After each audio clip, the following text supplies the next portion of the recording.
Shalom Jemaat HKBP Semarang Barat yang dikasihi dalam nama Tuhan Yesus Kristus. Hari ini kita kembali melaksanakan pertanyaan sektor. Sebelum kita memulai, mari kita saat teduh sejenak, saat teduh dimulai.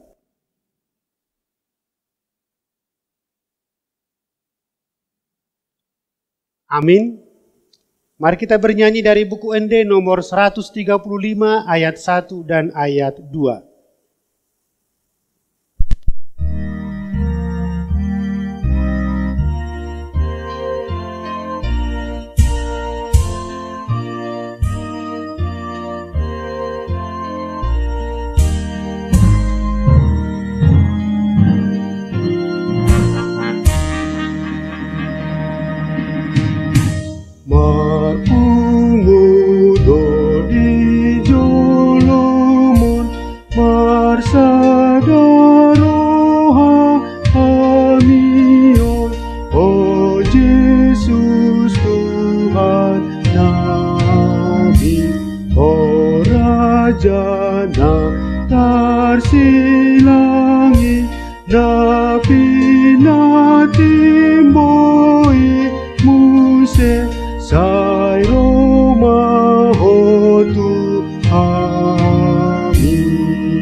Di dalam nama Allah Bapa dan di dalam nama anaknya Tuhan Yesus Kristus dan di dalam nama Roh Kudus yang menciptakan langit dan bumi.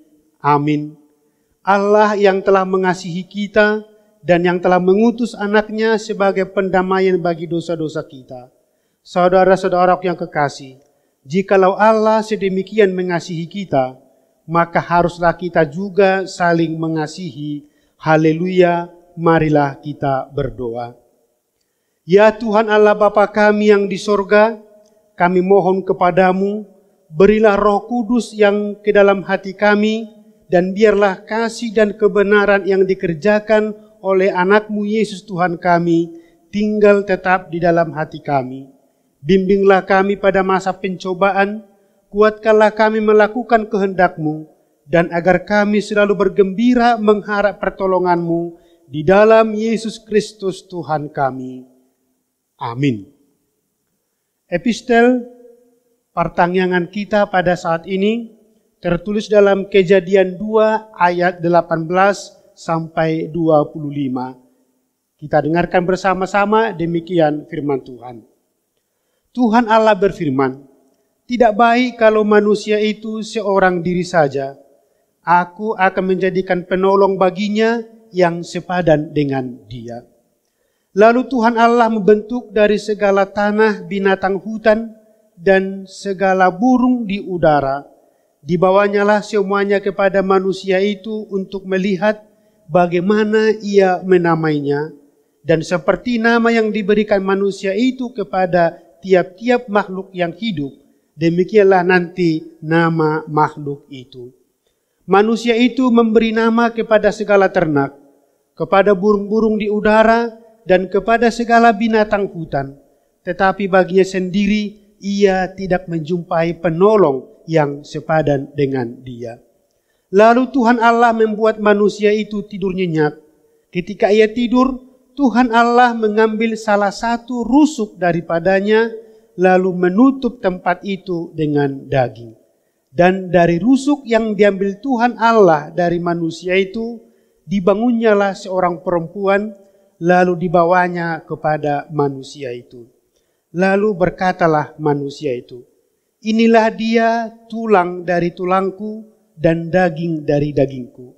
Ia akan dinamai perempuan, sebab ia diambil dari laki-laki. Sebab itu seorang laki-laki akan meninggalkan ayahnya dan ibunya dan bersatu dengan istrinya, sehingga keduanya menjadi satu daging. Mereka keduanya telanjang, manusia dan istrinya itu, tetapi mereka tidak merasa malu. Demikian firman Tuhan. Berbahagialah orang yang mendengar firman Allah, serta yang memeliharanya di dalam hidupnya. Amin. Kita bernyanyi dari buku Ende nomor 753 ayat 1.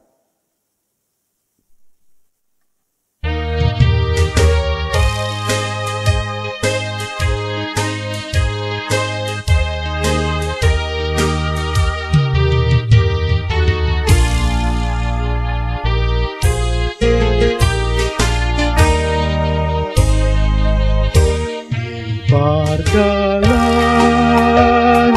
Yesus di joloku, tolong di tanganmu manogua,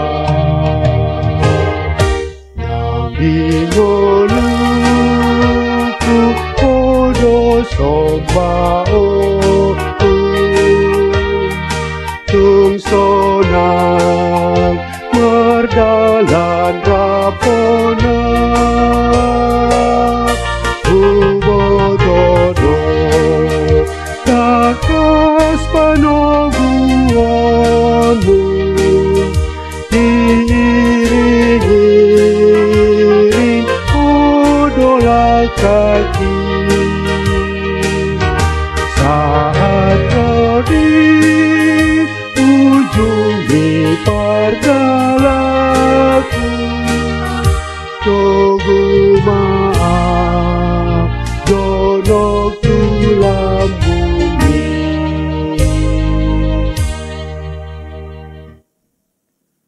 Damai sejahtera dari Allah Bapa yang melampaui segala akal, itulah kiranya menerangi hati dan pikiranmu di dalam Kristus Yesus Tuhan kita. Amin.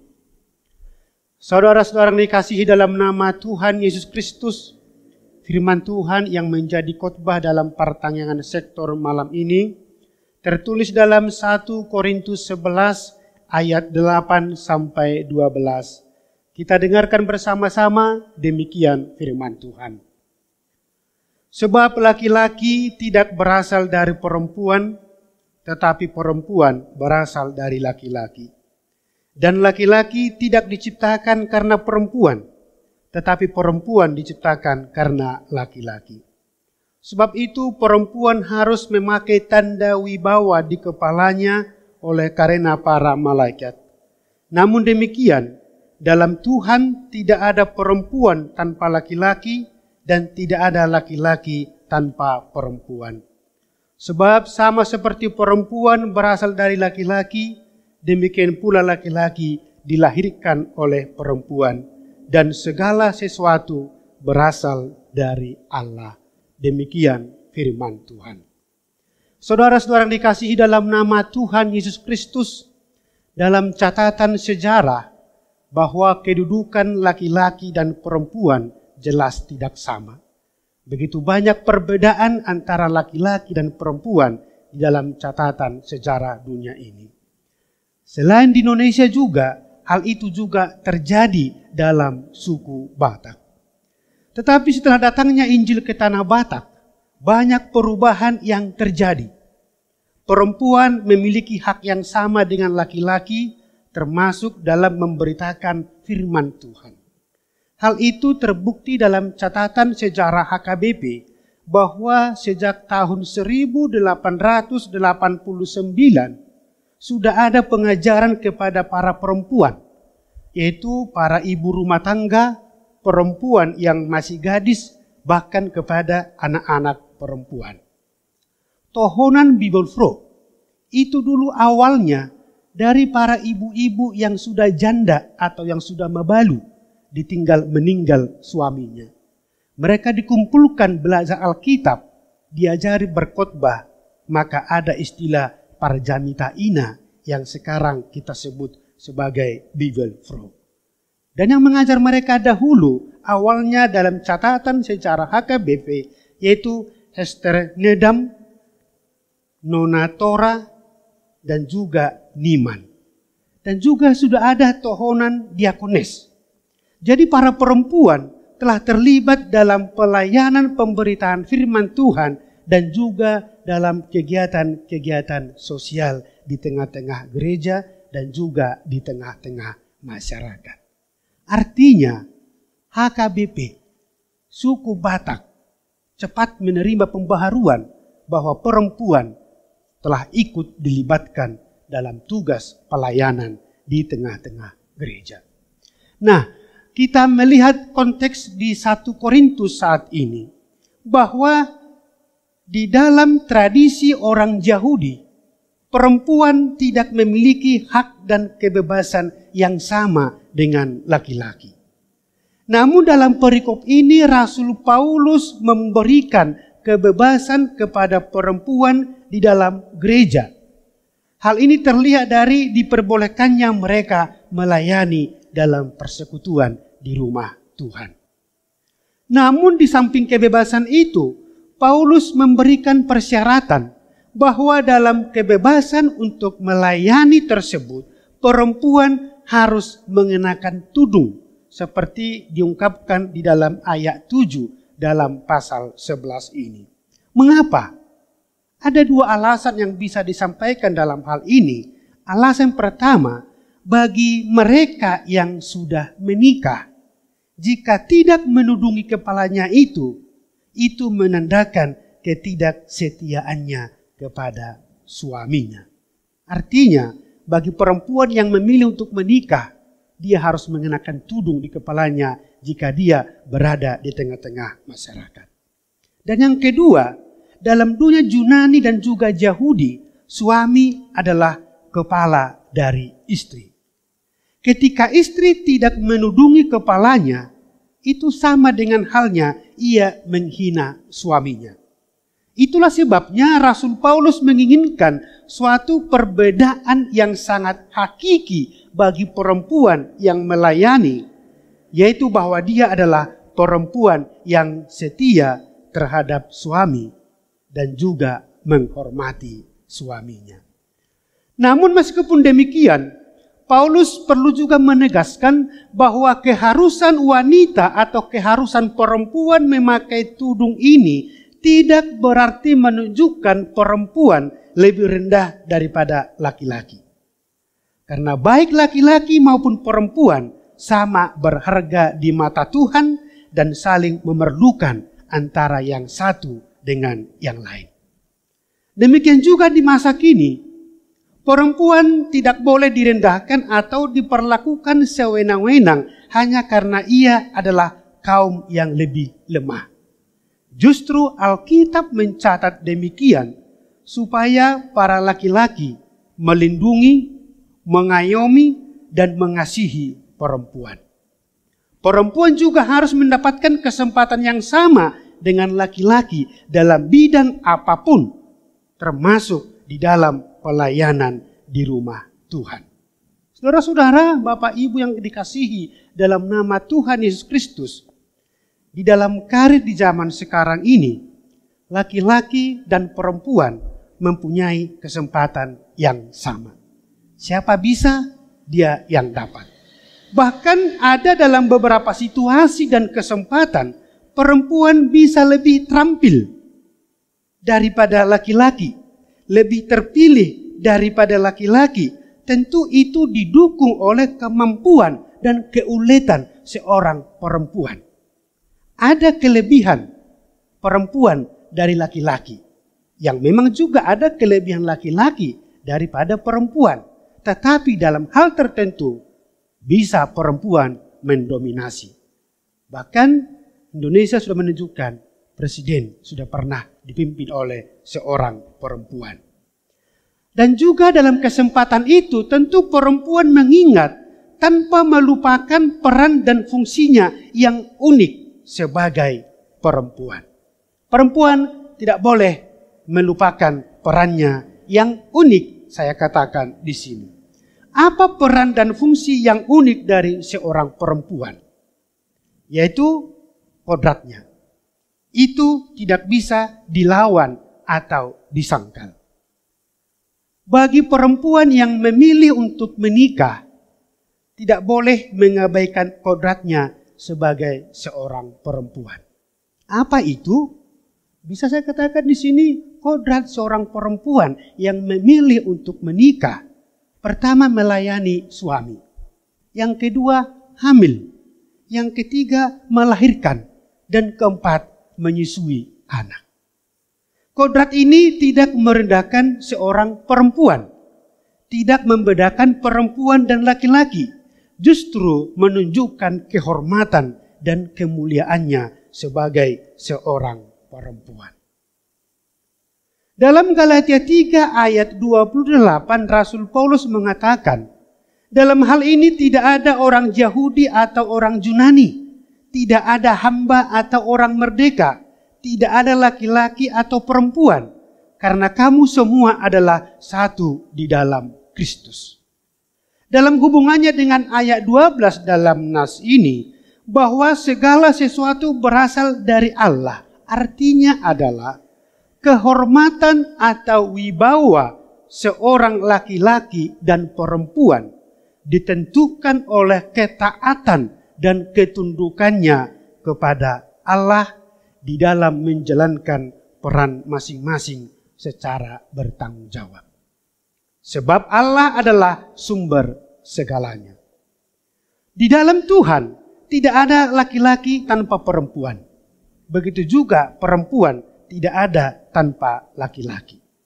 Laki-laki dan perempuan harus hidup saling berdampingan dan saling melengkapi. Itulah topik untuk minggu kita di minggu depan, minggu mendatang ini, bahwa semua sama di hadapan Tuhan. Artinya apa? Laki-laki dan perempuan sama di hadapan Tuhan. Saudara-saudara dikasih dalam nama Tuhan Yesus Kristus, kalau melihat perbedaan, jelas ada perbedaan antara laki-laki dan perempuan. Tetapi perbedaan itu harus dilihat sebagai persekutuan yang saling melengkapi antara yang satu dengan yang lain. Perbedaan tidak pemicu perpecahan, tetapi perbedaan adalah kekayaan yang harus kita lihat untuk bisa saling melengkapi dalam kelemahan dan kekurangan orang lain. Dengan demikian tercipta kesatuan yang kokoh dan utuh.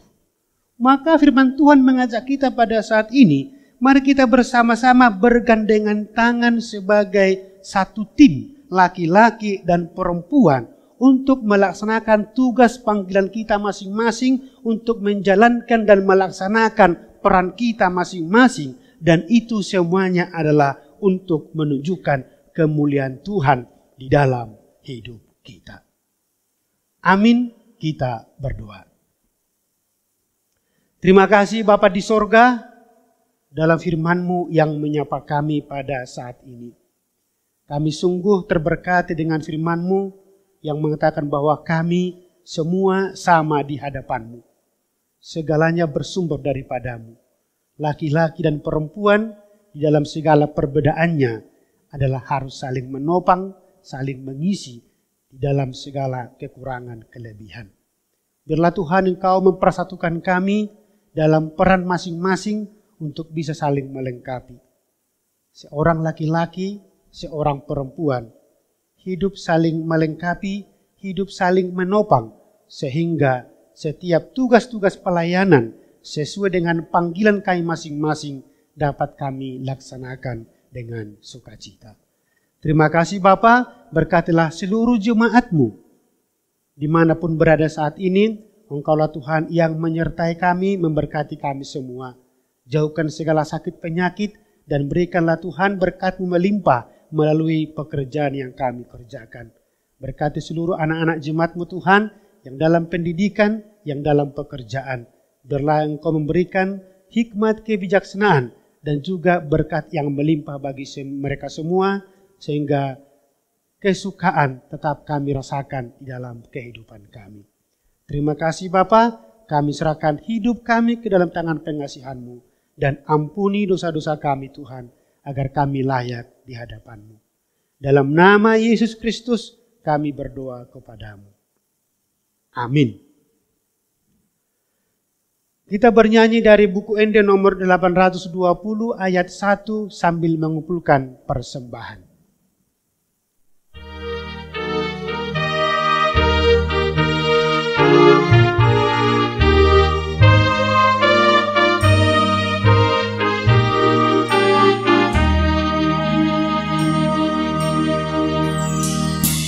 Pakai mati kinasihan Tuhanmu, hai Tuhan tuplah hosal kudoi, Dia ma'arta nahot lingolumu, tolong na poli nama motongi, hai dang adong nahot di atas tanoon, nasa na ulirang salpudoi, olong mirohan nahot na manotok, olan di Jesus dobong upami.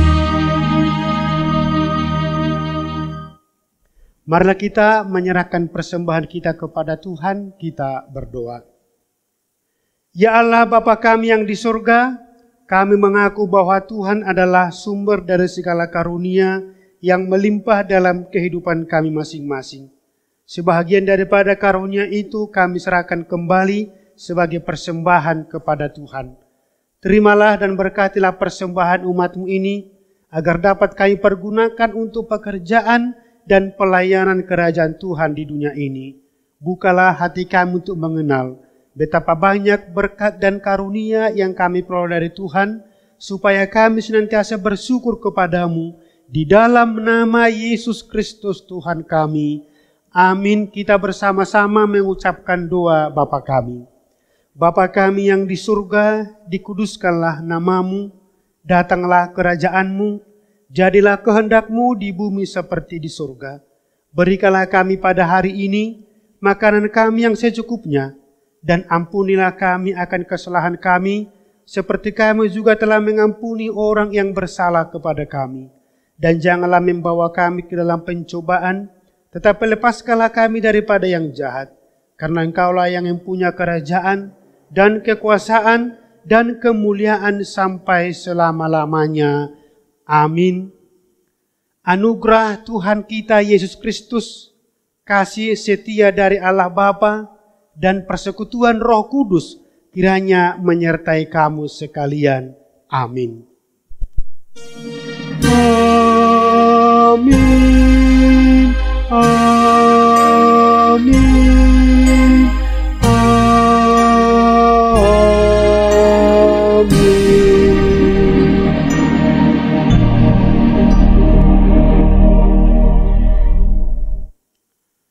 Demikianlah pertanyaan sektor untuk kita saat ini. Tuhan Yesus memberkati. Salam sehat bagi kita semua.